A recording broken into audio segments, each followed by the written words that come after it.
வணக்கம். சன் நியூஸின் ஒரு மணி செய்திகளை வழங்குவதற்காக நான் ஷமீனா. செய்திகளை விரிவாக பார்ப்பதற்கு முன்பாக முதலில் தலைப்புச் செய்திகளை பார்க்கலாம். இலங்கையில் சிறையில் உள்ள மீனவர்களை விடுவிக்க கோரி ராமேஸ்வர மீனவர்கள் காலவரையற்ற உண்ணாவிரத போராட்டத்தை தொடங்கியுள்ளனர்.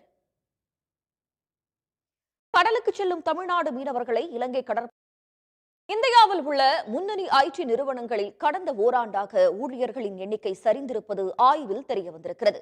சுமார் 65,000 ஐடி ஊழியர்கள் ஒரே ஆண்டில் வேலை இழந்திருப்பது மோடி ஆட்சியின் வேலையில்லா திண்டாட்டத்தை அம்பலப்படுத்தியிருப்பதாக எதிர்க்கட்சிகள் விமர்சித்துள்ளன. தமிழ்நாட்டின் பல்வேறு பகுதிகளில் திடீர் என பரவலாக பெய்த மழையால் வெப்பத்தின் தாக்கம் தணிந்து குளிர்ச்சியான சூழல் நிலவியது. புதுக்கோட்டை மாவட்டத்தில் வடநெம்மேலியில் 2,465 கோடி ரூபாய் மதிப்பில் கடல் நீரை குடிநீராக்கும் நிலையத்தை முதலமைச்சர் மு.க.ஸ்டாலின் திறந்து வைத்தார். செங்கல்பட்டு மாவட்டம் வடநெம்மேலியில் செய்திகளில் தொடர்வது சிறிய இடைவேளை.